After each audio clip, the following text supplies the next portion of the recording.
Hey everyone, it's been quite a while. So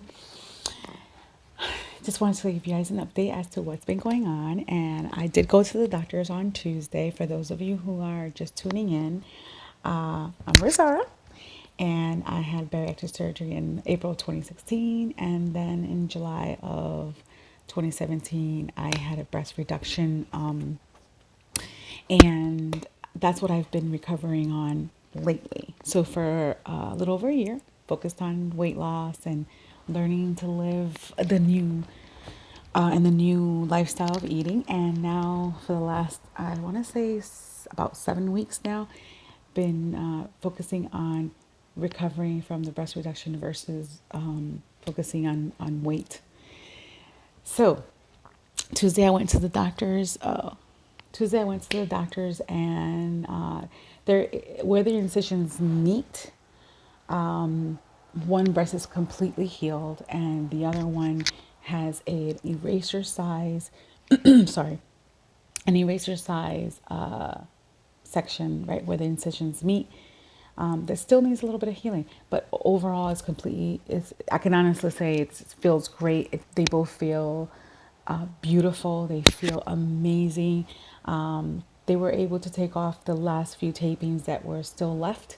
I was a little worried that when I got there, there was still some taping around the incision that's vertical, though there wasn't any taping around the nipple area.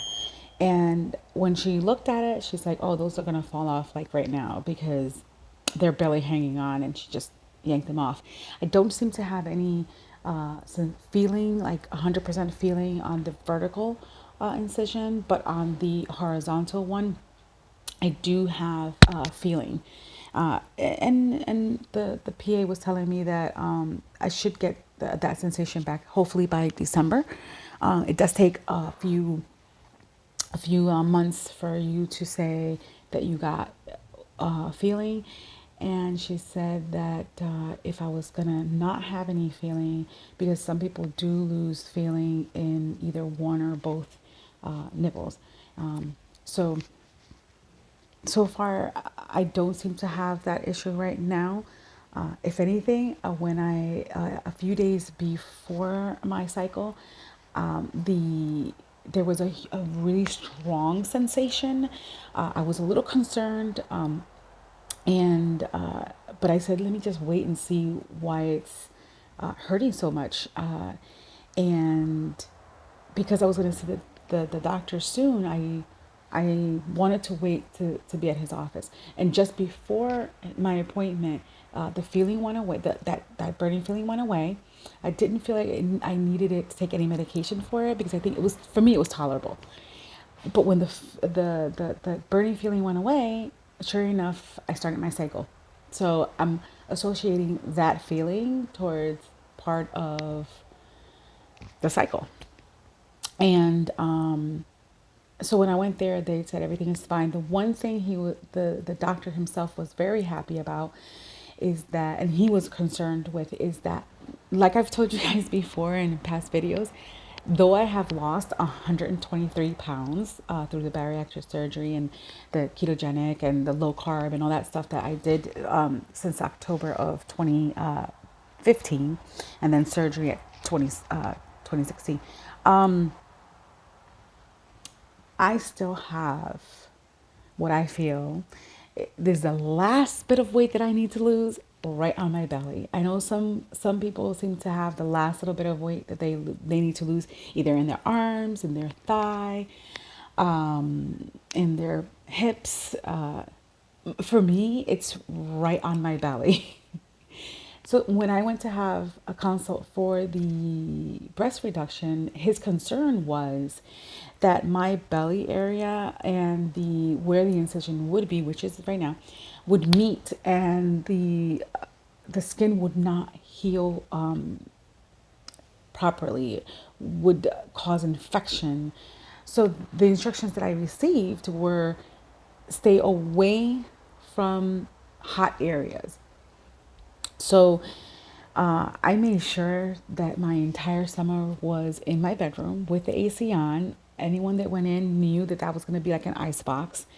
And how I managed that, being a bariatric patient and always being cold, was when I got too cold, I did not turn down the AC. I kept it at about between 65 and 70.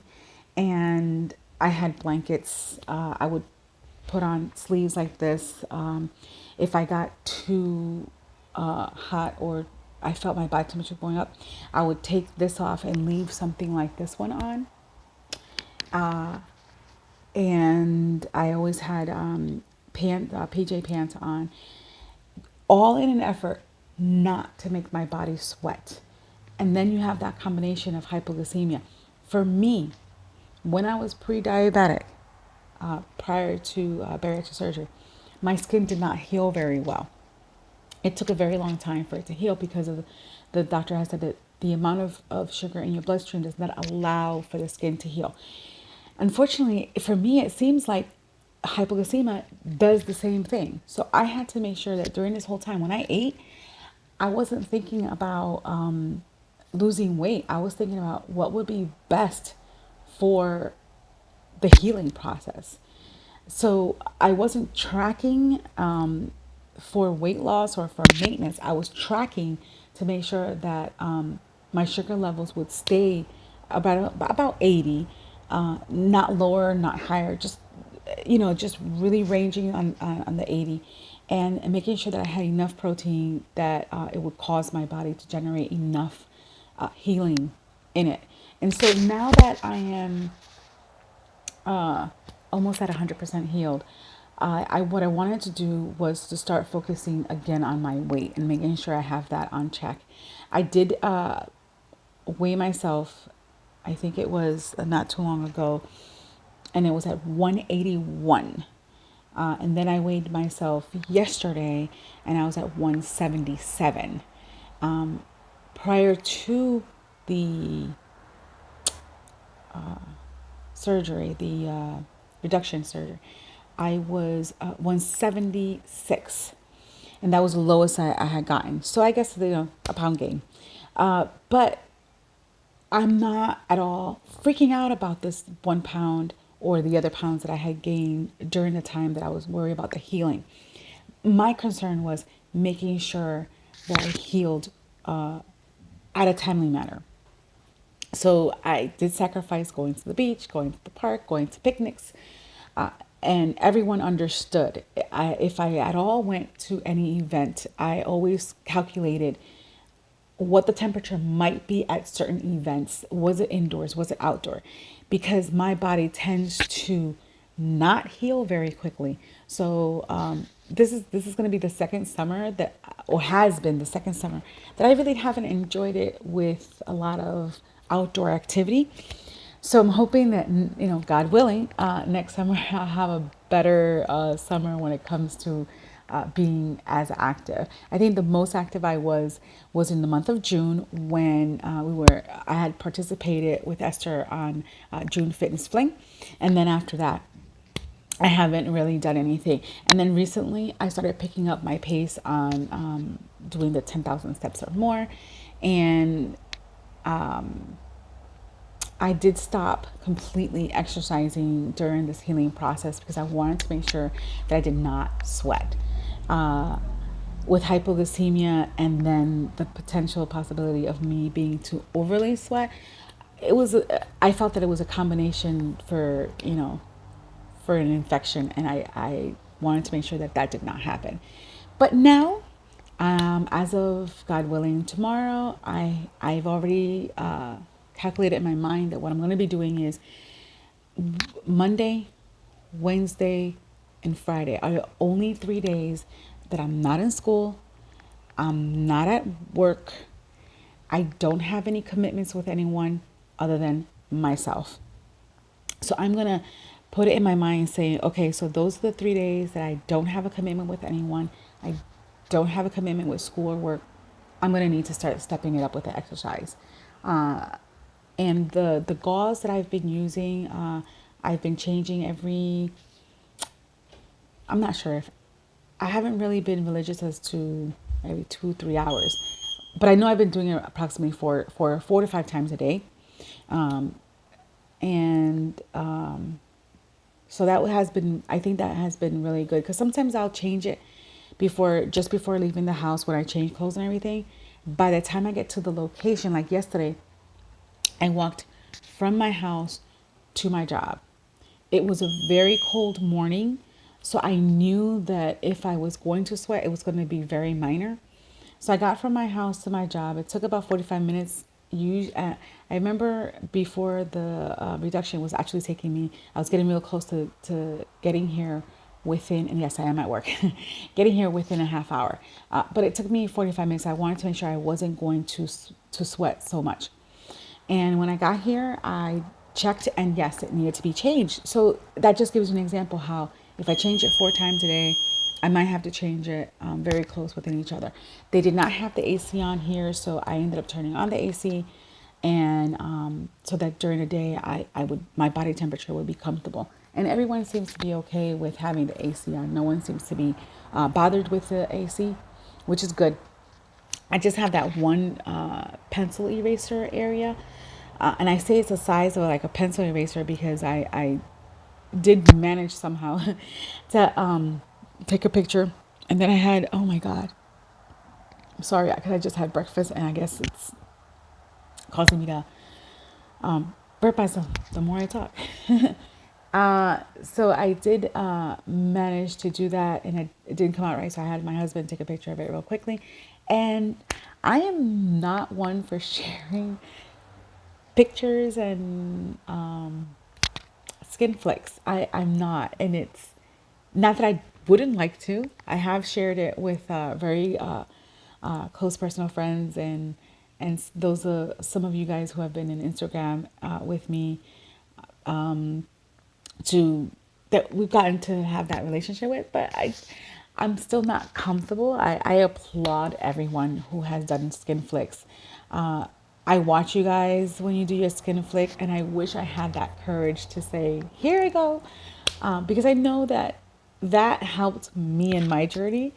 But what I'll do is I'll let you guys enjoy a lot of the other women and some men who have done skin flicks. Maybe someday I'll be brave. Recently, Jessie, Watch Kitty Shrink, she did her skin flick, and I was like, oh my God, she got, she built it up. So maybe one day I'll build up the courage to do it. I love how Nirvana did, I think it was 1 or 2 videos on skin flick, and she really went out there to give that information. Smiling Shrinking also did skin flick. It's just amazing. My VSG confessional has recently done plastics, and so she's doing a lot of comparison. And just recently I started watching Chemistry Queen.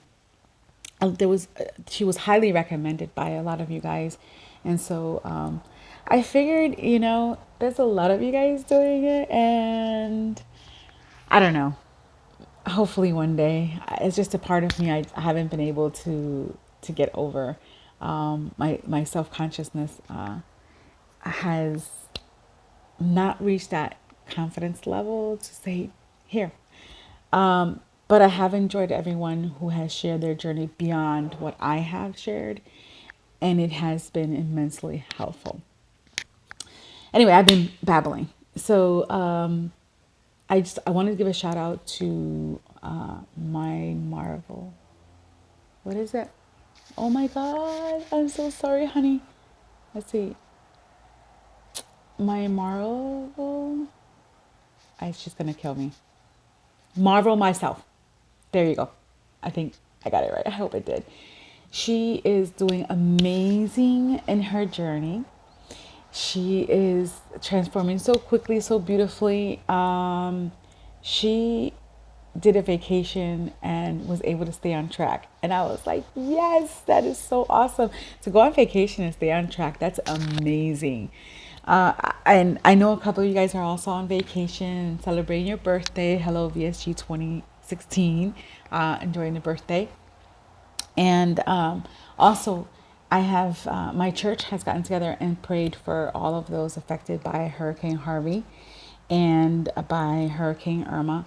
A lot of you ladies who I speak to in Instagram and here, and have also text and messaged, I have come to love and care for very deeply. I have asked my church to hold you guys in prayer, and they have. Jess, I hope you feel better soon. We've started holding you in prayer as well, with what you're going through, and as well as Minnie in Tennessee, we're also holding you in prayer. Please know that though I don't talk about my faith in any of these videos, that each and every one of you are very dear to me, and I believe very much in the power of prayer. And I don't intend to these videos to be in any way, shape, or form religious. However, I don't want to hold back on the gifts that God has given me, which is to be able to lose the weight, to be able to have the breast reduction, to be able to meet every single one of you guys who have impacted my life as well. So with that, I will leave you, and I will see if I can give you another update soon. Bye-bye.